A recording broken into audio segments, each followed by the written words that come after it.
Möhtərəm əziz, izzətli möminlər, bugünkü xutbəmiz həcc və qurban ibadəti haqqındadır. Möhtərəm əziz, izzətli möminlər, həmişə olduğu kimi hər kəsdən əvvəl özümə və sizə ədalətli olur, uca Allahdan haqqı ilə qorxmağı tövsiyə edirəm. Möhtərəm möminlər, Allah'a həmd və sənalar olsun ki, mübarək bayram olan Qurban bayramının ərəfəsindəyik.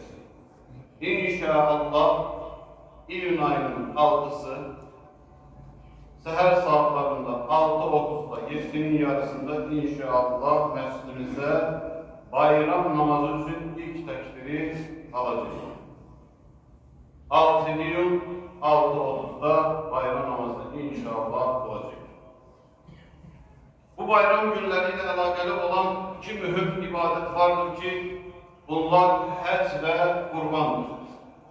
Həcc, dünyaya ait hər şeyi tərk edərək Allahın razılığını qazanmaq məqsədilə onun əmrinə uyğun şəkildə yerinə yetirilən dini bir ibadətdir, ayindir.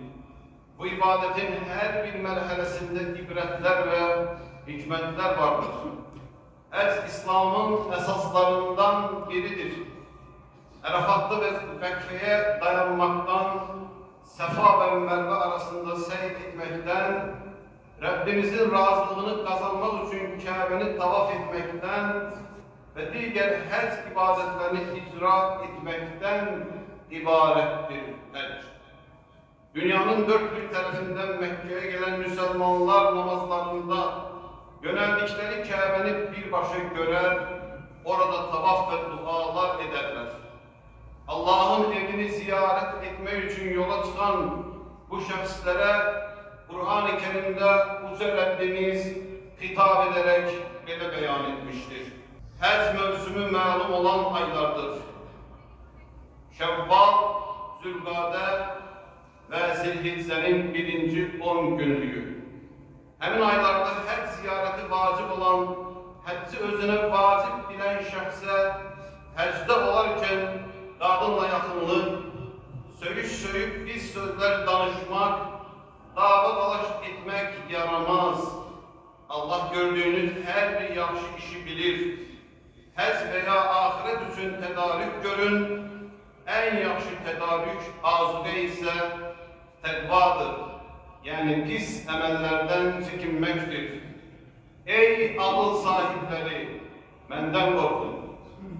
Uca Allah Bəqərə suresinin 197. ayəsində ey ağıl sahibləri, ya ulul əlbəb deyə müraciət edir.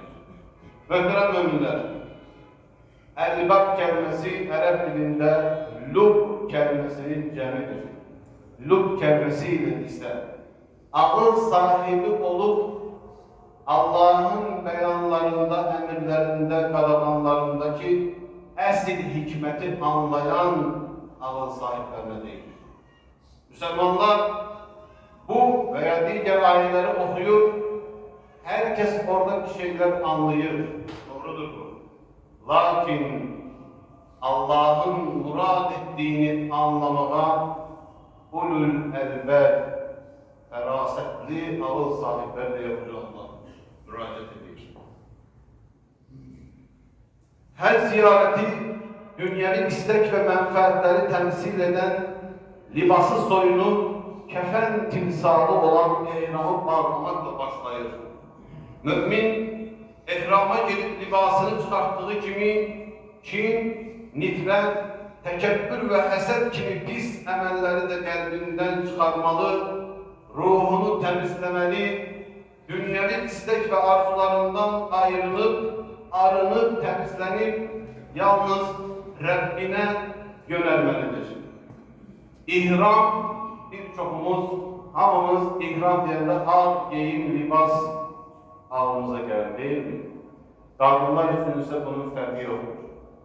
İhramın esas mənası qadağanların, haramların başlandığı məqam, zaman demektir. Aslında ihram, geyimin özü değil, qadağanların başladığı zamana deyilir.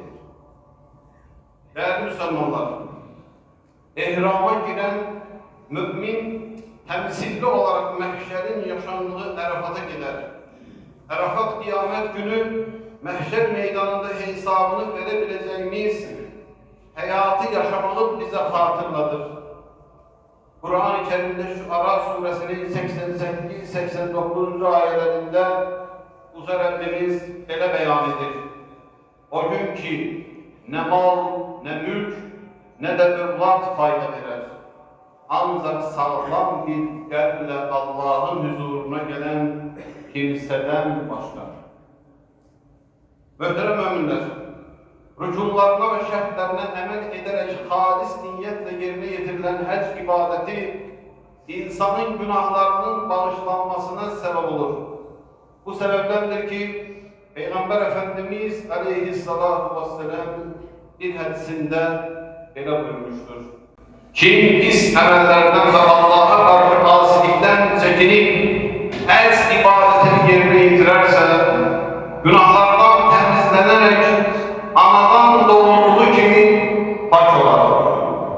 Bir hadisinde Peygamber sallallahu aleyhi ve sellem demiştir ki hacılar Allah'ın yeryüzündeki sefirleri gibidir. Hacılar Allah'ın yeryüzündeki elçileri gibidir. Bir insana Allah hac nasip eder, gider bir aylık, ay yarımlık, 20-25 günlük Allah'ın o tercih ettiği mekanlarda, mekanlarda, zamanda hac ibadetlerini yerine getirer ve yeniden temizlenip, doğulup, arınıp, paklanıp, güzel bir Müslüman olarak ve Yüce Allah'ın temsilciliğini eder öz memleketinde, ailesinde, cemiyetinde, dostunda, tanışları arasında. Bu sebepten de hacılar Allah'ın elçileri gibidir. Bilirsiniz bir elçi gönderildiği yerde hem oranın kanunlarıyla yaşar hem de kim onu gönderirse onların kanunlarına riayet eder. Bozmaz onları. Bu sebepten de hacılar hacdaki hallarını koruyup saklamakla mükelleftir. Başka bir hadisinde Resulullah sallallahu aleyhi ve sellem demiştir ki kabul olunmuş haccin karşılığı yalnız cennettir. Kabul olunmuş haccın karşılığı yalnız cennettir. Bu sebepten de biz birbirimize dua ederiz. Allah haccini mebrur eylesin. En güzel hac eylesin. Çünkü onun karşılığı cennet olacak inşallah. Aziz müminler, bayram gününde hem Mekke'de hacıların hem de Mekke'den kenarda maddi imkana sahip olan her bir Müslümanın esas vazifesi Allah için kurban kesmektir. Peygamber sallallahu aleyhi ve sellem bu hususta demiştir ki Kurban Bayramı günü Adem evladının Allah katında edebileceği en sevimli iş kurban kesmektir. Kurban Allah'ın razılığına ve tekvaya kavuşmak cehdidir, yakınlaşmaktır. Yüce Rabbimize karşı ihlas ve samimiyetin, sadakat, şükür ve tekvamızın ifadesidir. Nitekim Kur'an-ı Kerim'de Yüce Allah Hac suresinin 37. ayetinde böyle beyan etmiştir. Onların ne eti ne de kanı elbette Allah'a çatmaz. Allah'a çatacak olan yalnız sizin tekvanızdır.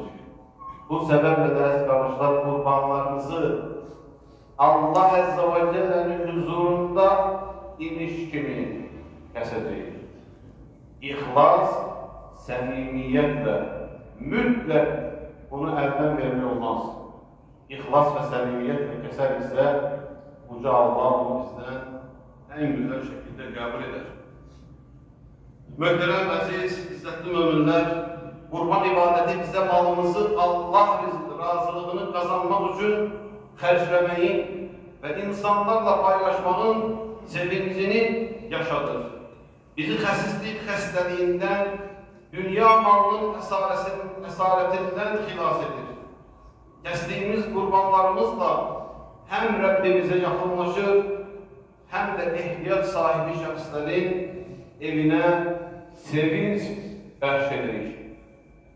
Mədinə şəhərində Allah Resulü sallallahu aleyhi ve sellem Müslümanların əlində olmayan su quyularından bəzisinin Müslümanların sahip olmasını arzu etmiştir. Günün birində Məscid-i Nəbəvidə Müslümanları topladı ve dedi ki, cennet karşılığında kim falan kuyunun, su kuyusunu satın alır? Cennet karşılığında kim falan kuyunu satın alır? Kuyunun kıymeti 70.000 dinar. Eğer koyunun dili ise koyunun dili 5 dinar. 70.000 kuyunun kıymetidir. İmkan yok, kimse cesaret etmek istemedi. Osman radıyallahu anh hemen sakitçe o cemaatin arasından çıkıp kuyu sahibiyle danıştı. Ve orada güzel bir ticaret etti. Osman radıyallahu anh o ticareti ederken sahip olduğu malı, mülkü ümmetin malı kimi bildi. Sahibi özüdür müvekkil olarak. Onun tasarrufundadır, mülkiyetindedir. Ama onu ele istifade etti ki ümmetin malı gibi istifade etti. İsrafa yol vermedi. Yarısını aldı kuyunu. Sonra ise kuyu sahibi özü gelip en ucuz kıymete Osman radıyallahu anh'a havale etti, sattı kuyunu. Ve böylelikle kuyu Müslümanların istifadesine geçti. Allah Resulü sallallahu aleyhi ve sellem Osman radıyallahu anh'ın bu hareketini tebdil etti ki o malını ümmetin malı gibi istifade etti, israfa yol vermedi. Hadden artık harcamedi. Öz malı gibi değil, Allah'ın, Müslümanların emaneti gibi bildi. Şimdi aziz arkadaşlar, biz de kurban keserken bu bizim ülketimizde olan Allah'ın malıdır. Ümmetin malıdır diye düşünerek ihlas ve sevmiyetle icra edeceğiz inşallah. Aziz müminler, Allah keseceğimiz kurbanları ve hac ziyaretinde olan kardeş ve bacılarımızın ibadetlerini bir kabulin hasenin en güzel şekilde kabul etsin. Amin.